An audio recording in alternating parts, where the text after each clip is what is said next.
Why, hello. It's me, Sherlock Holmes, the world's greatest detective. Fuck Batman. This great world we live in is full of unsolved mysteries. Many things that people ponder about day and night. Did this thing happen? Did this thing not happen? Are the government lying to you? Well, I, Sherlock Holmes, am here to solve these mysteries for you.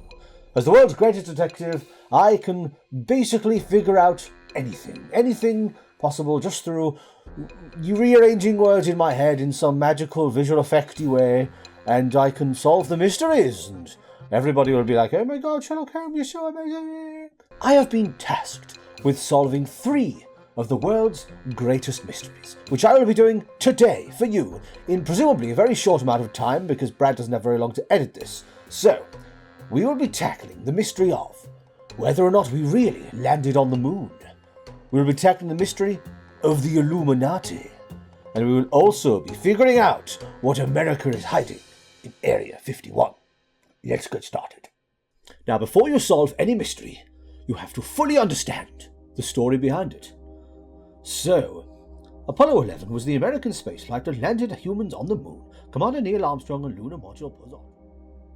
Privacy policy, about Wikipedia, disclaimers, contact Wikipedia, code of conduct, developers, statistics, cookie statement, mobile view, a Wikimedia project powered by MediaWiki. There we go. Read the whole goddamn thing. I haven't quite decided on an accent, so I'll just make it up as I go along. So from what I understand, human beings were supposed to have stood on the moon in 1969. Now this is very interesting because, as I were to understand it, the moon is made of cheese. And as such, I would have expected at least one of those astronauts to have described the taste of the cheese, what kind of cheese it was. Even Wallace, the brave, intrepid Plasticine explorer, the first time he set foot on the lunar surface, he commented on how the cheese reminded him of various other cheeses, but he couldn't quite place it because it was a new cheese, a new moon cheese, a lunar cheese, if you will. This means if the astronauts did not comment on the cheese flavor of the moon, there is no way they could have been to the moon. We've uncovered part of the mystery already. So if they never went to the moon, where were they during this time period when they were supposed to have been on the moon? Well, the conspiracy theories would have you believe that they were hanging out in Vegas, gambling on slots, but this is not believable. If they were in Vegas, somebody would have seen them. There would be reports of their presence. Somebody would recognize them. No, this is far-fetched lunacy. The truth is much more simplistic. They were not on the moon. They were on Mars. That's right. They didn't land on the moon. They went to Mars instead. But they didn't want us to know technology was that advanced, because if we knew the technology was advanced, we would want it for ourselves. So they have to piecemeal technology out to us as they upgrade their own technology. So what they did was they went to Mars and they made a fake moon landing set, because everybody knows that Mars is not made of cheese. Mars is made of Marmite, and some people like Marmite and some people hate it. And they knew they picked astronauts who'd hate it, so they would never eat the Mars. You understand everything. I have solved this mystery already. Sherlock Holmes, the greatest detective of all time. On to the next one. Next mystery. For those of you who are unaware, the Illuminati is a supposed secret organization that exists in the shadows, manipulating and puppeting everything in the world. I realize I'm starting to turn into David Attenborough.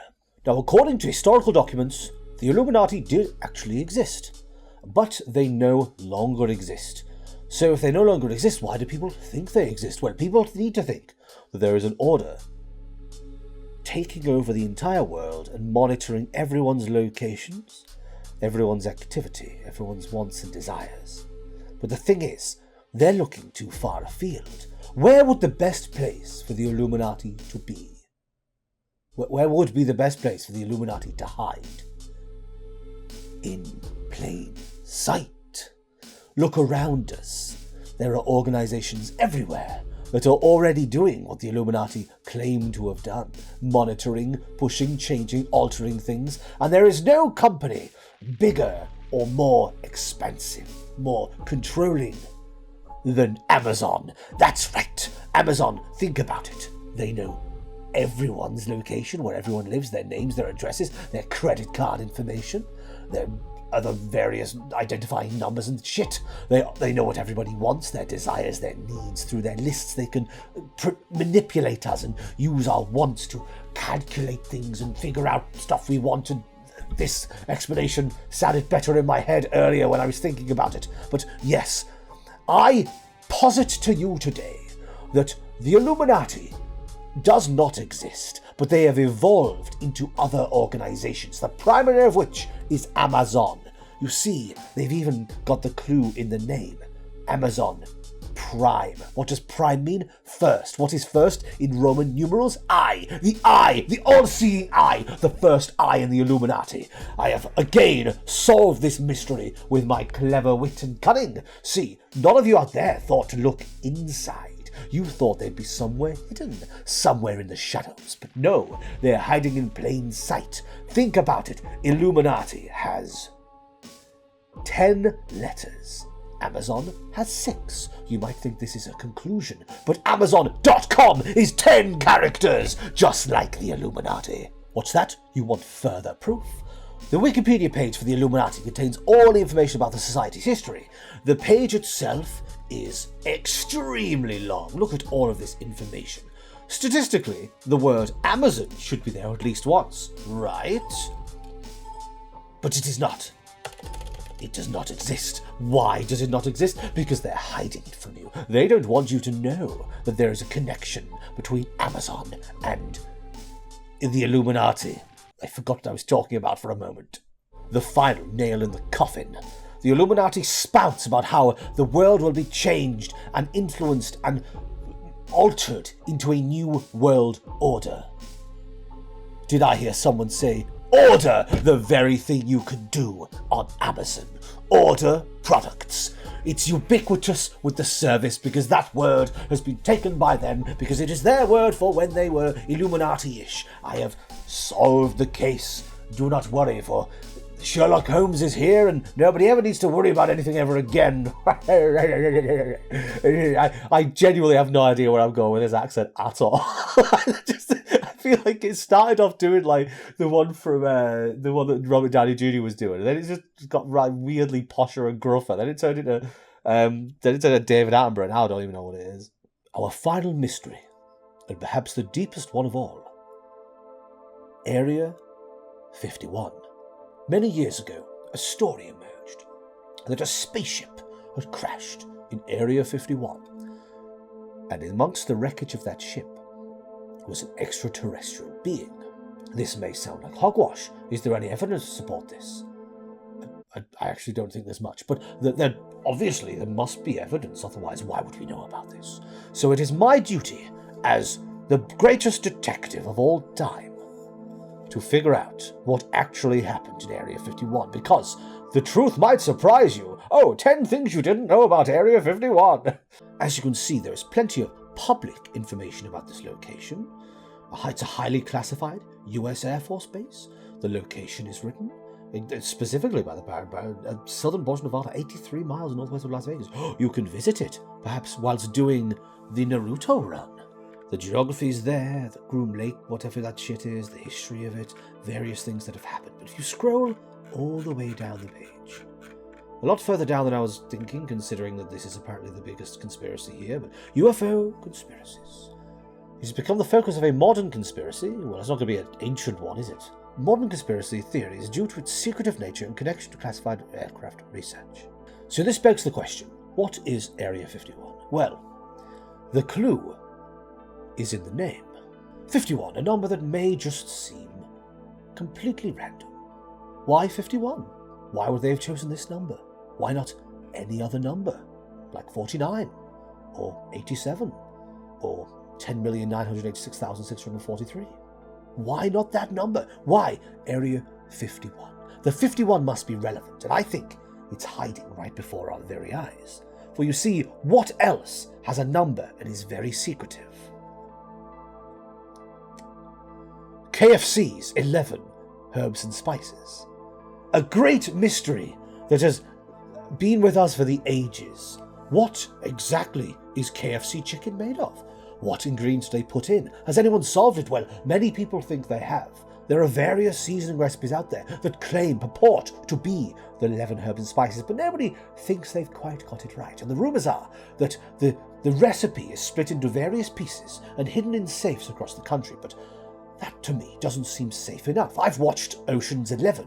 If George Clooney and Brad Pitt, two actors, can rob a casino with a very advanced vault, imagine what actual robbers could do. So, there's only one solution. It must be kept somewhere super safe and secure, much like an US Air Force base. That's right. The 51 isn't just a random designation of numbers. 51 is the goal.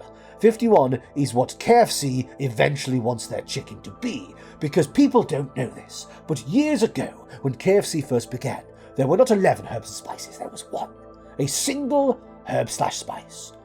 And it was probably pepper, because they taste very peppery. But as the years have gone on, they've added more. They began with one herb and spice. Then it was 2, then it was 3. We're currently at 11, but they've fudged the history books. They don't want you to know they're expanding. In a few years' time, there'll be 13 seasonings. And people will look and go, well, were there always 13? Surely there were 12. I remember there being 11. KFC will be like, no. It's always been 13.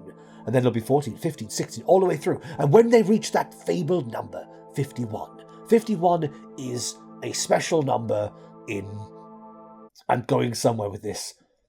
51 is a special number in witchcraft. 51 is an important witchcraftian number because 5 is like a pentagram and 1 is the witch in the pentagram that does spells and shit. 51 is the magical number. When they hit 51 spices, their chicken will transcend into a new plane of reality, and it will taste unlike anything we've ever tasted before, just glowing with absolute octarine energy. Every single essence and fibre and spice and herb melding together to create this beautiful cacophony, this beautiful tapestry of flavour. And when you take a single bite, the world will go beyond you. Your mind will transport into outer space like an alien. It's all coming together. Eating a piece of this chicken will take you into the outer reaches of space in your mind. You'll be able to see planets and eons and nebulas and galaxies and shit that you never would have seen before, and all because of the chicken. But right now we only have 11 herbs and spices. There's only a fifth of this majesty.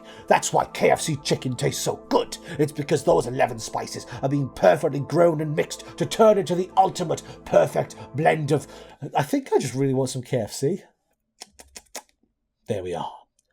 3 of the greatest mysteries of all histories solved by mysteries. I realised it was rhyming halfway and I was like, well, why not? But be wary out there, for there are many more mysteries that need to be solved. Many more difficult things that need a brilliant mind to hack into and to figure out. Perhaps there's a mystery around you. Maybe you went to the fridge and the last of your ham was missing, and your housemate said, no, it wasn't me. But who could it have been then? If it wasn't them, which person snuck into your apartment and stole your ham? Maybe it was Joe Biden. You don't know. You don't know whether it was or not. What if you went down the shop and there was no bread, and you were like, where's the bread? There's always bread. There should be bread here, but there isn't any bread. Why? Who stole the bread? Maybe it was Kermit the Frog. You never know. You don't know who could have stolen the bread. That's why the world is full of mysteries. But it's good that we have people like me, the world's greatest detective, to solve these mysteries. I hope that I've educated you in some small way into understanding the intricacies of the universe, and that you will now be well equipped to deal with these mysterious happenstances in your everyday lives. That's right, I have been Sherlock Holmes, and this case is solved.